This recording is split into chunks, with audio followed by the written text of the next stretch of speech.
ao vivo com os ouvintes da Rádio Bandeirantes, o ministro Onyx Lorenzoni, ministro-chefe da Secretaria-Geral da Presidência.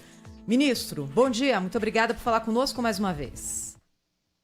Bom dia, é uma satisfação, Thaís, ao Pedro, ao Cláudio. Desejar uma boa semana a vocês e a todos os ouvintes da Band.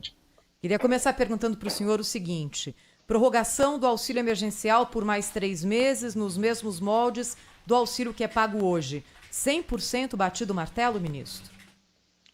Olha, essa decisão está bem encaminhada. Eu acredito que ao longo dessa semana ela deva estar definida pelo presidente. O presidente agora de manhã está em Guaratinguetá, numa formatura, e à tarde ele vai estar conosco.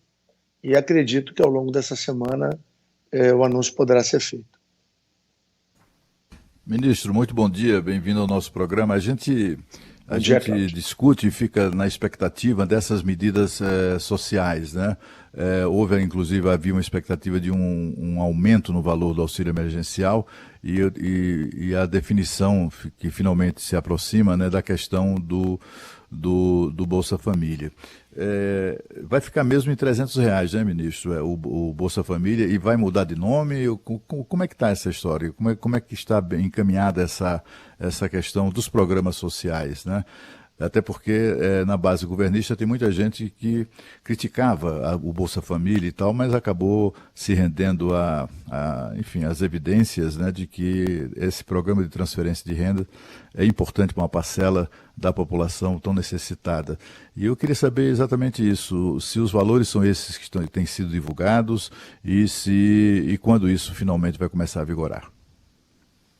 Bom, Cláudio, primeiro dizer que a contrariedade, né, de uma parte da base de apoio do presidente Bolsonaro se devia a uma distorção, né, do programa Bolsa Família, que a partir de um determinado momento, ainda no final do governo Lula, início do governo Dilma, se transformou num programa de pescaria eleitoral, né? Ele tinha como sentido apenas a manutenção, né, e a criação de uma dependência, né? O conceito que nós trabalhamos, e o ano passado eu tive por 1 ano de cidadania, nós preparamos, o ministro João Roma vem trabalhando incessantemente para que o programa seja um programa de libertação das pessoas, seja um programa de emancipação verdadeira das pessoas. Então, claro, o programa irá sim fazer aquele atendimento básico, mas terá várias portas de saída. Uma delas será através da empregabilidade por meio de operadores de mão de obra, com a garantia de que as pessoas permanecerão no programa. Hoje o limitador é que se a pessoa sai para trabalhar e ela eventualmente 3, 4 meses depois da carteira assinada, ela porventura ela perde seu emprego, ela não volta para o programa, ela volta para a fila do programa. Então nós trabalhamos com o conceito da permanência até que ela seja completamente independente de assistência social, que ela possa viver do seu próprio esforço. Da mesma forma, existem programas de mérito, tanto o mérito pelo conhecimento, para estimular os investimentos da família na educação de seus filhos, como também do mérito esportivo. Além do que, pela primeira vez, vai começar a aparecer um auxílio creche para permitir que a mãe monoparental, ou que seja aquela que é chefe de família, ela possa ir trabalhar, ela possa ter sua carteira assinada e ela possa ter uma creche para deixar o seu filho, um maternal ou uma escola infantil, o seu filho com tranquilidade, com segurança, para que ela possa trabalhar. Então, o programa é muito mais amplo do que apenas uma transferência de renda para garantir uma sustentabilidade mínima para a família. Ele, com o advento do auxílio emergencial, com o recebimento, hoje o cadastro único, quando eu cheguei no Cidadania, Cláudio, eram 75 milhões de pessoas. Hoje são 127 milhões. Todas elas com CEP, todas elas com CPF, todas elas com composição familiar, com ramo de atividade específica daquela pessoa. Ou seja, hoje o cadastro é muito mais completo. Ele está todo colocado numa plataforma digital e ele vai permitir, sim, que seja um programa de promoção e emancipação das pessoas. Ministro Onyx, muito bom dia para o senhor, é o Pedro Campos. O valor desse programa aí vai ficar em torno de R$ 284, o senhor já tem o valor fixado? Pedro, na verdade, esse valor, o desejo, é que ele chegue o mais próximo possível dos R$ 300 como ticket médio. Por que a gente fala isso, o médio? Porque existem várias nuances, né, de composição familiar. Então, claro, o desejável é que a gente, na média, entre a família que ganha menos e a família que ganha mais, a gente atinja esse valor. Hoje, por exemplo, o ticket médio é de R$ 192. Né? Então, na verdade, o objetivo é ampliar e dar melhores condições com todo o advento dessas outras alternativas. Por exemplo, está em estudo o ingresso do PAA, o Programa de Aquisição de Alimentos, ele tem uma interface com o Bolsa Família, o que permitiria que um pequeno agricultor nordestino, por exemplo, ou do norte do Brasil, né, que é participante do Bolsa Família, ele com apoio, por exemplo, do Senar, ele pudesse escalar na sua produção, entrar no PAA, em vez dele receber, em números mais fáceis do nosso ouvinte entender, R$ 3.000 por ano, ele pode chegar a 6 mil no outro programa. Isso significa uma troca de patamar bastante importante da condição de vida daquela família. Ministro Onyx Lorenzoni, ministro-chefe da Secretaria-Geral da Presidência, ao vivo conosco na Rádio Bandeirantes. Ministro, crise hídrica é um assunto que preocupa tanto, não é? A consumidores, a empresários, ao país como um todo, pela possibilidade de que a energia não só fique mais cara, como já está, mas como também haja algum tipo de racionamento. Quais são as informações atualizadas que o governo federal tem para dividir com os nossos ouvintes a respeito disso? Bom, há uma preocupação, né, do presidente Bolsonaro, do ministro Bento, que faz um extraordinário trabalho. Nós temos a expectativa de que o regime de chuvas possa nos ajudar o nosso país, né? Isso não depende, né, da nossa vontade, né?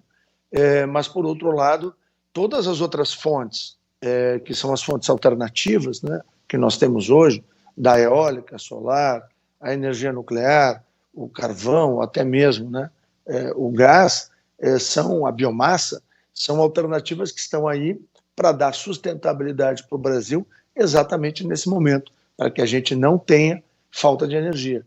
E o governo, através do extraordinário trabalho do ministro Bento e da sua equipe lá no Ministério de Minas e Energia, trabalha para que nós não tenhamos nenhuma dificuldade do ponto de vista do abastecimento de energia em nenhuma região brasileira. Ministro, há uma crítica que se faz não apenas às atuais autoridades da área de energia do atual governo, mas também de governos anteriores, que é a da falta de iniciativa no sentido de libertar o Brasil da dependência das termoelétricas, né? Eles se transformaram num setor muito poderoso, muito influente.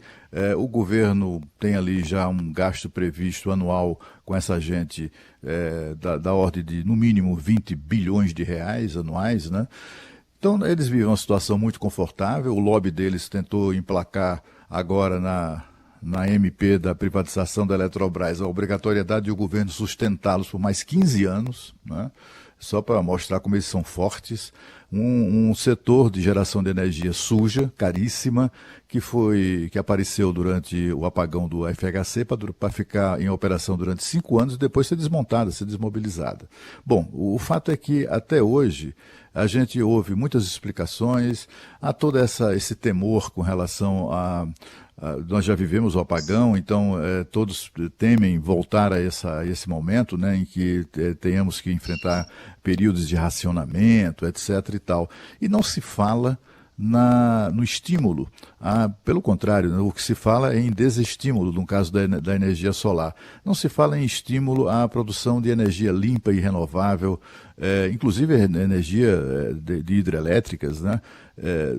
Enquanto se discute o temor anual. Todo ano, nessa época do ano, os níveis dos reservatórios caem, acionam-se as termoelétricas, lá vem a bandeira vermelha e a gente pagando isso. E investir em geração para nos libertar disso não se fala.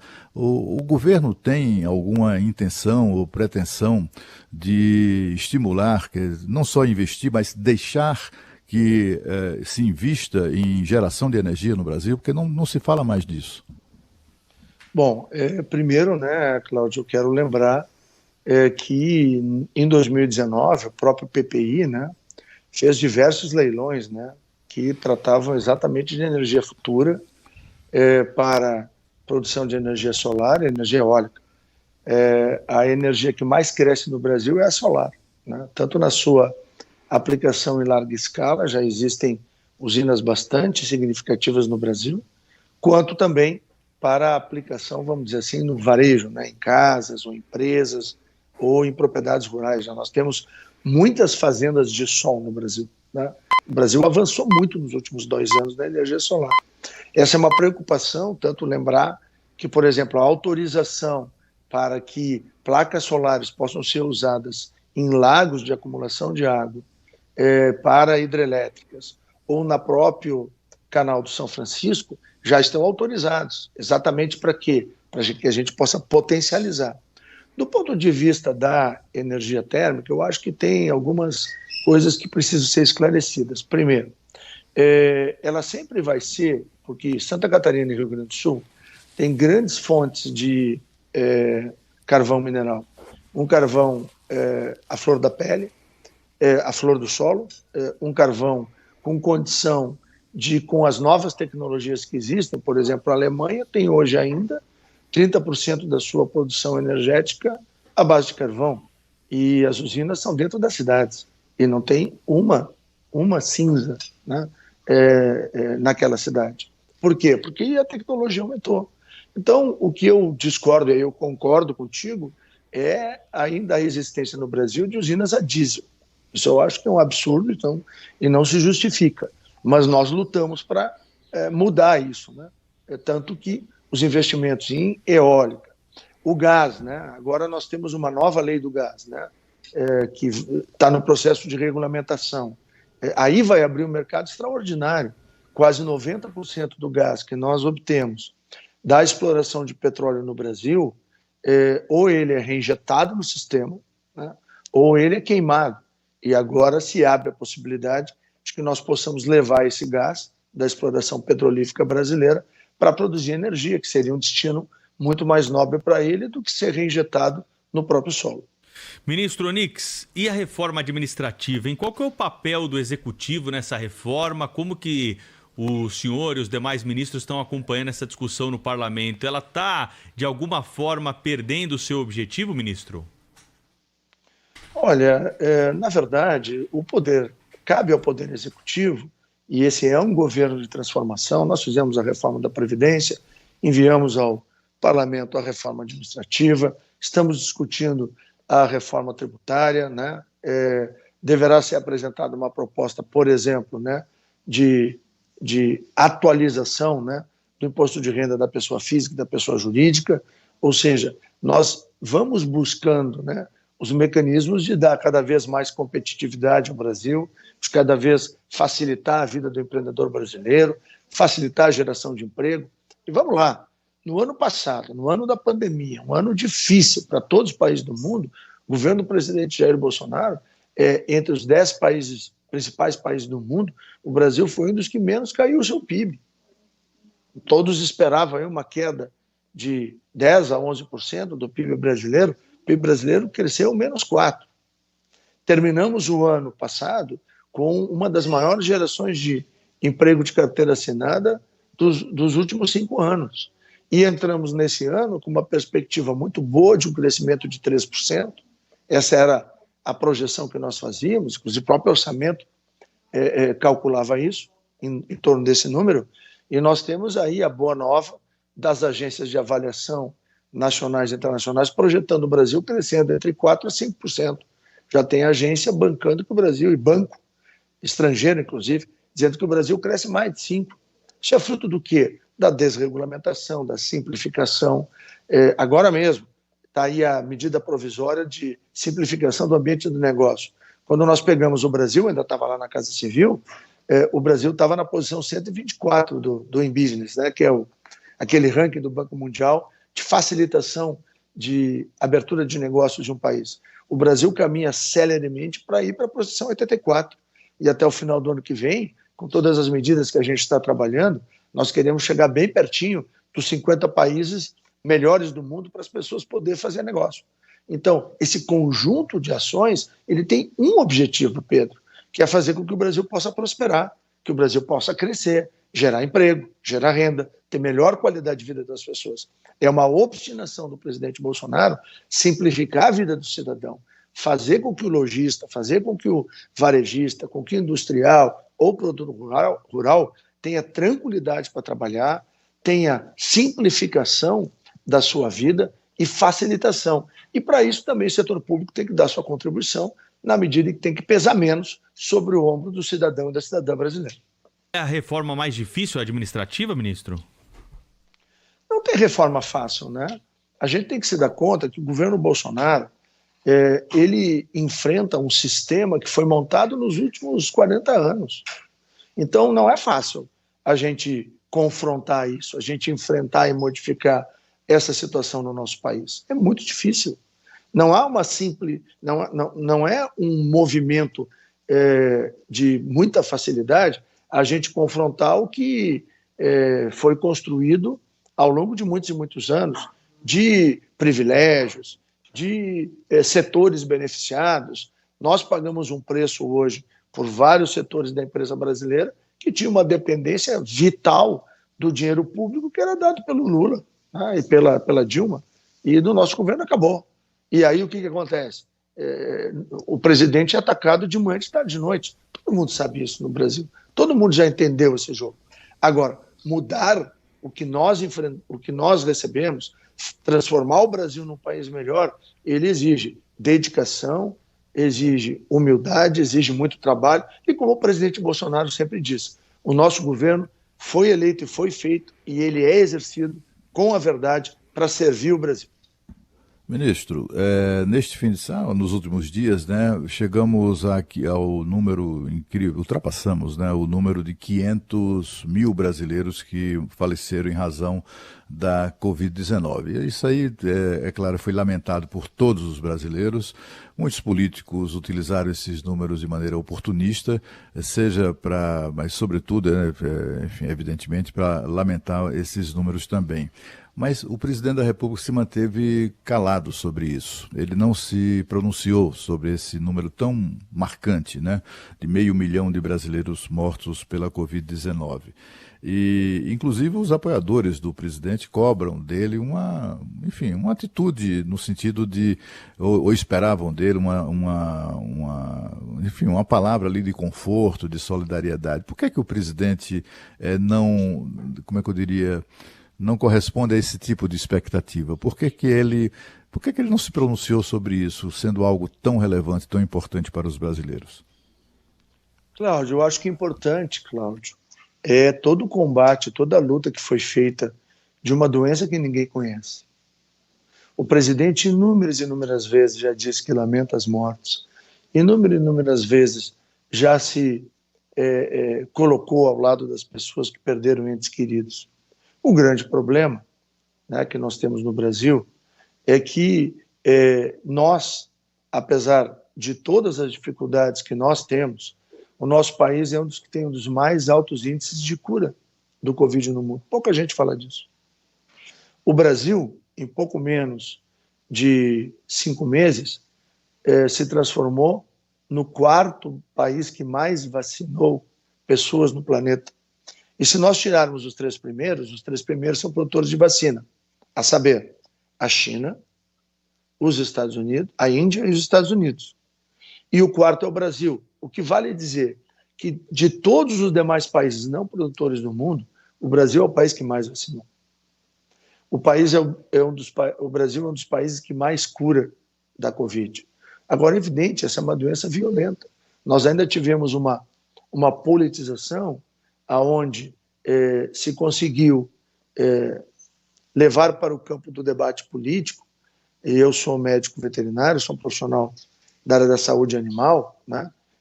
Um dos raros conceitos que tem na medicina, lato sensu, é de que quanto mais rápido um diagnóstico e quanto mais rápido o início do tratamento, melhor a chance do paciente sobreviver ou melhor a chance do paciente vencer a doença. Nós conseguimos relativizar, inclusive, isso no Brasil. Lamentavelmente, eu sei que não foi o caso da Band, outras emissoras de televisão fizeram usaram de maneira oportunística esse tipo de situação que todos nós lamentamos. Eu, como cristão, como evangélico, eu boto todo dia o meu joelho no chão, não tenho nenhuma vergonha de dizer isso, e peço que Deus proteja, abençoe e conforte as famílias brasileiras. Agora, Cláudio, quase 4 milhões de pessoas faleceram do Covid no mundo todo. Em nenhum outro país do mundo a culpa é do presidente. Aqui no Brasil, as pessoas querem construir uma narrativa, está aí essa CPI que nós assistimos cotidianamente, querendo construir uma narrativa de que a responsabilidade é de uma única pessoa. Nenhuma pessoa em sã consciência pode dizer uma barbaridade dessa. Agora dizem no Brasil, tentam construir isso. Se o presidente, que falou inúmeras vezes, né, não falando ele apanha, imagina se ele falasse. Então, o presidente, na verdade, ele luta com todas as suas forças para que o Brasil seja o país que mais vacina no mundo, fora os produtores de vacina. Daqui pouco menos de 45 dias, o Brasil entrará no seleto clube dos países que produzem vacina através do contrato de transferência tecnológica da Universidade de Oxford e da Fiocruz. Já existe um laboratório brasileiro, esforço também do governo do presidente Bolsonaro, na fase 2 de testes, um outro laboratório brasileiro na fase 1 de testes. Então, muito provavelmente, até o início do próximo ano, o Brasil, além de produzir vacina desde a célula-mãe, passando pelo IFA, que é, né, o insumo farmacêutico ativo, chegando até o braço das pessoas e com geração de vacina própria. Por quê? Porque em julho do ano passado, a equipe do general Pazuello chegaram à conclusão de que não adiantaria apenas vacinar o Brasil. Essa é uma doença que tem variantes, essa é uma doença que tem alternativas de modificação do próprio vírus. A vacina que hoje confere imunidade, ninguém garante que daqui a 1 ano ou 2 ela vai ter o mesmo desempenho, exatamente por conta dessas variantes víricas que estão se multiplicando pelo mundo. Então precisava vacinar o Brasil e os nossos vizinhos aqui da América do Sul também. E por isso se investiu tanto no pacote tecnológico da Universidade de Oxford, que o Brasil já é detentor, já tem a célula-mãe aqui e começa a produzir vacina, e também nos laboratórios brasileiros para poder preparar uma vacina que seja de acordo com as variantes que estejam no nosso território, e depois de nós termos o Brasil completamente vacinado, podermos ajudar os nossos vizinhos. Ministro, porque isso ajuda e muito a contenção da doença. Tudo isso foi planejado, tudo isso foi trabalho, mas o reconhecimento é desse tamanho assim. O senhor se vacinou, ministro? Não. Eu tive a doença, não me vacinei e acompanho e monitoro, né, a minha resposta imunológica, e quando o meu médico julgar que é adequado, eu vou me vacinar. O presidente Jair Bolsonaro, o senhor sabe se em algum momento ele vai tomar essa decisão? Já conversou com o senhor sobre isso ou não? Olha, ele como comandante, ele quer que todos estejam vacinados para ele, se possível, ser o último a ser vacinado, mas vai ser vacinado sim. Como ocupante de cargos públicos, ministro, a vacina também não é um exemplo que pode ser dado à sociedade? Sim, mas ela também tem uma coisa chamada livre-arbítrio. Muito importante na vida das pessoas. No exercício da liberdade, que é o fundamento da democracia. Eu sou cristão. Jesus morreu na cruz, era o Filho de Deus. Ele ofereceu o livre-arbítrio para os 2 que foram crucificados com ele. Um aceitou, foi para o céu para quem crê como eu. O outro não aceitou. E Jesus respeitou. Se o Filho de Deus respeitou o livre-arbítrio do ser humano, quem somos nós para julgar o nosso semelhante? Muito bem, conversamos então aqui com o ministro-chefe da Secretaria-Geral da Presidência, ministro Onyx Lorenzoni, no Jornal da Bandeirantes, gente. Obrigado pela entrevista, até uma próxima, ministro. Um grande abraço, um bom trabalho a todos e muito obrigado pelo belíssimo trabalho que a Bandeirantes faz de informação ao Brasil. Abraço, ministro. Rede Bandeirantes.